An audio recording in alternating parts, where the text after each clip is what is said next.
Randy Gorenberg was a loving mother of two, residing in suburban Boca Raton, Florida. Her mother would describe her as a very down-to-earth, very basic, loving daughter and a wonderful mother. Married to a successful chiropractor and living in a nice home, things had worked out well for Randy. On the afternoon of March the 23rd, 2007, the 52-year-old drove out to the Boca Town Centre Mall to buy a music CD and some clothes for a night out. No one could ever imagine that what should have been a routine afternoon trip to the mall would be the last time anyone would see Randy alive. Security footage at the mall showed her leaving with her purse and some shopping bags sometime after 1 p.m. She stopped briefly for a moment to check the voicemail on her cell phone. It was 1:15 p.m. when she headed for her black Mercedes SUV. What happened once she reached the parking lot is unclear, as there were no security cameras overlooking this area. At about 1:54 p.m, a witness called 911 saying she heard gunshots and a female being pushed from the passenger side of an SUV into the parking lot of the South County Civic Center, located about 5 miles from the mall. The victim was Randy Gorenberg. She had been shot and left for dead. She was found without her shoes, her purse and her cell phone. Randy's SUV was found abandoned less than 2 miles away in a Home Depot parking lot. The Home Depot is located on the southeast corner of Atlantic Avenue and Jog Road in Delray Beach. Surveillance cameras from that lot showed the vehicle coming just 5 minutes after the body was dumped. The case would quickly go cold, but then just a few months later, on August the 7th, the Boca Raton Town Mall would again be the scene of another terrible crime. Another woman would be kidnapped at around the same time as previously. Jane Doe, as we will call her in this video, was spending a routine afternoon shopping with her young son. But as she was going about her business, someone was watching. Jane and her son exited the mall around 1 p.m. With a young child of only 2 years old, it was never as simple as getting straight in the car. After strapping him into the car seat at the back of her black SUV, she headed to the rear of the car to put his stroller in the trunk. To her horror, when she returned to the front of the car, there was a stranger sat next to her young son. The stranger, who was wearing a floppy hat and wraparound shades, ordered her to get into the car.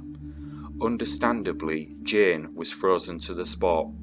When he shouted it for the second time, that's when she noticed the man had a gun, and it was pointed straight at her 2-year-old son. The man ordered her to drive away from the mall and find a drive-through ATM machine, which she does. Once there, he tells her to withdraw $200, and then another $200, and then another $200. Once she gets to the $800, the card declines, as she has reached her withdrawal limit. With her life, and more importantly, her child's life in danger, Jane is doing everything she can to cooperate with the stranger. After reaching her maximum limit, the man handcuffs her wrists behind her back and with zip ties bounds her ankles together and then zip ties her neck to the headrest. He then takes out a pair of darkened sunglasses, covered possibly with duct tape, and makes her wear them. After roughly 2 hours of him driving around erratically, the car stops. They're back at the town centre mall, where it all started. The man tells Jane he's going to let her call somebody to pick her up. He dials her cell phone, and with that, the gunman slams the door and disappears. But he'd be back, and next time he wouldn't show any mercy. Initially, it appeared, for whatever reason, Jane Doe's account was met with a little skepticism from law enforcement. Crime scene texts were, however, sent out the same night to dust for fingerprints and hunt for DNA evidence. However, it would take almost 8 weeks before investigators sat down with Jane to go through the story from top to bottom. At this point, investigators sat with Jane and a sketch was produced of the suspect. The description of the suspect was fairly vague. A man, she thought, that was in his late 20s or early 30s, roughly 6 feet tall and of regular build. He didn't have any accent, but he could have possibly have been Hispanic. She also recalled he had a small ponytail. The Boca Raton police had given other agencies a heads up about Jane's story and asked detectives to go back through their old files for any possible matches. Was the Randy Gorenberg killing linked? Even to those not in law enforcement, the similarities were clear. The town centre mall, 2 stylish women, both with big black SUVs. 2 victims, but was it the same perpetrator in both? And if so, why was Randy brutally murdered and Jane Doe allowed to walk away? Was it possibly that Randy resisted? It appeared she tried to get out of the car prior to being shot, while Jane Doe was fully compliant. And there are other differences too. Jane Doe had been bound with handcuffs and plastic ties, blinded with blackout goggles. Randy had not been restrained in that same way. Jane Doe remembered a plastic bag from the store Traffic, which was a kidnap kit, a well thought out set of tools he used to control his victim.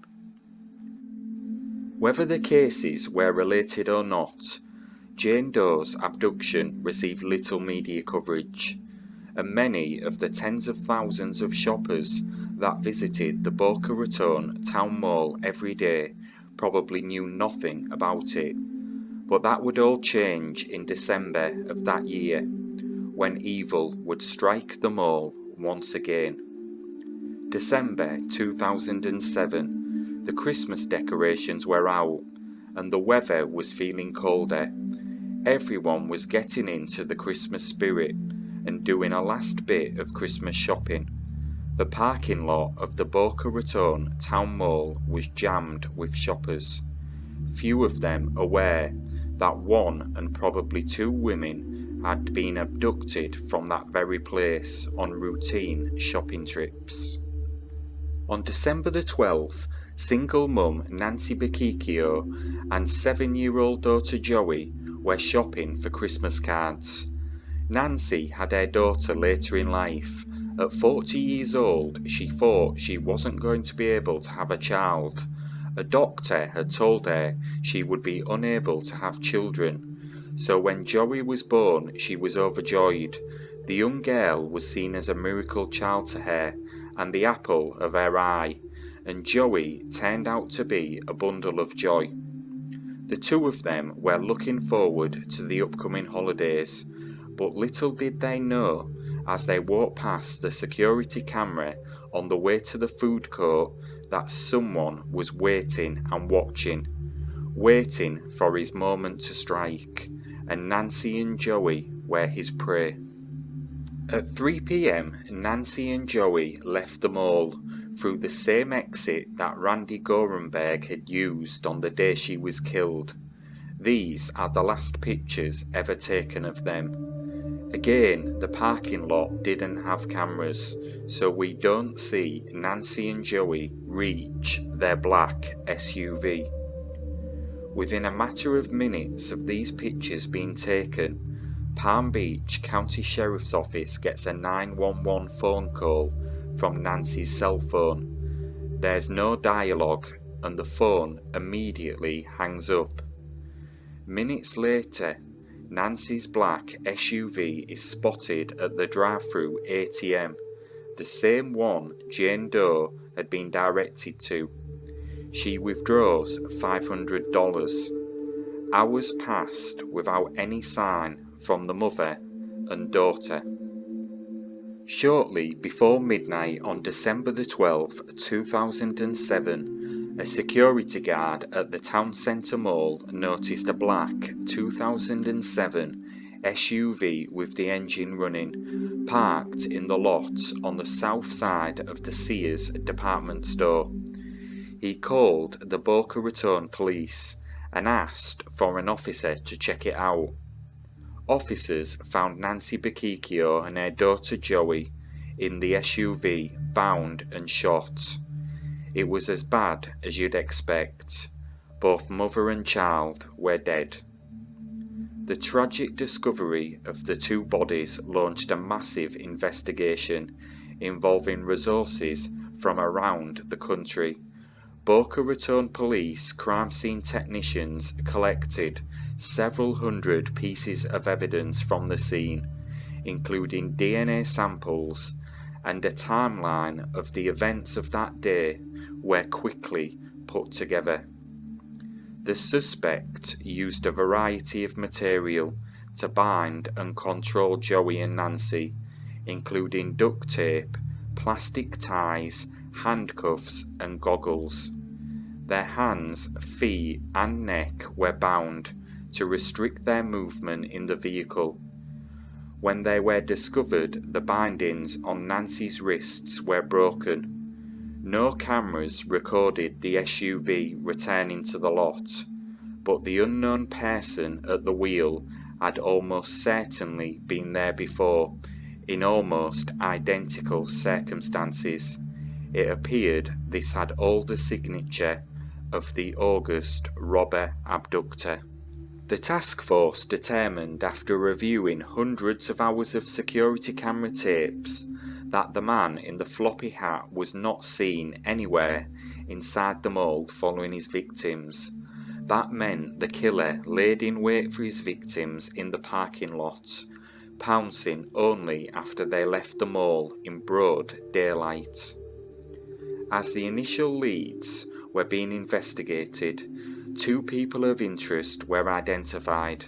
On Tuesday, December the 18th, 2007, a photograph of David Goodman and a sketch of a subject known only as Charles were released to the media. Charles, who was later identified as Charles Jackson, was believed to have had access to Nancy's cell phone at some point after the homicide. Goodman was thought to have found Nancy's credit card. Within hours of releasing the information about David Goodman, he was located by Boca Raton police investigators at a Burger King in Miami. He was taken to the Miami Police Department for questioning. The next day, Charles Jackson was located in Miami and interviewed. During questioning, Jackson stated he found Nancy's cell phone in the area of 1500 Northeast First Avenue, Miami. Jackson was cooperative with law enforcement. Officers thoroughly searched and canvassed the area identified by Mr. Jackson, talking to numerous people and passing out flyers. They also reviewed surveillance video from the area, but came up empty-handed. Investigators revealed that the duct tape and zip ties used in Nancy and Joey's abduction were bought at a store in Miami-Dade, where her belongings were found. This led the authorities to believe the killer was from the same area. Months later, another woman would come forward. Around the same time, Jane Doe had been abducted. At another upscale shopping area of Boca Raton, an armed man approached a woman in a parking garage and demanded she take him to an ATM machine. Luckily, the target of this assault would get away from him. She gave him all the cash she had on her, but refused to get in the car with him. Initially, the woman refused to file a report, but months later, after the double murders, she came forward and gave police a description of the suspect. It matched that of Jane Doe's carjacker to a T. If this was the same man, she had a lucky escape. Investigators have declined to say if they believe all three cases are connected, but most firmly believe Jane Doe's abduction and the murder of Nancy and Joey were perpetrated by the same man. Randy Gorenberg's case, while it does have many striking similarities, it also has some differences. While robbery seemed to be the motive, strangely Randy's expensive jewellery was not taken during her abduction. The handcuffs, zip ties, etc. were not present, and police followed a lead that could put Randy's husband, Stuart Gorenberg, in the picture, perhaps as the true intended victim that day. Police say they've learned he was seeing prostitutes before his wife's murder, cruising the family's black Mercedes through some of the seediest streets of nearby Broward County. Was it possible he was actually the intended target? Randy was only driving the car that afternoon. She didn't normally drive the black SUV. There is many questions for investigators to ponder. Unfortunately, none of these have been answered. As of 2023, all three cases remain unsolved.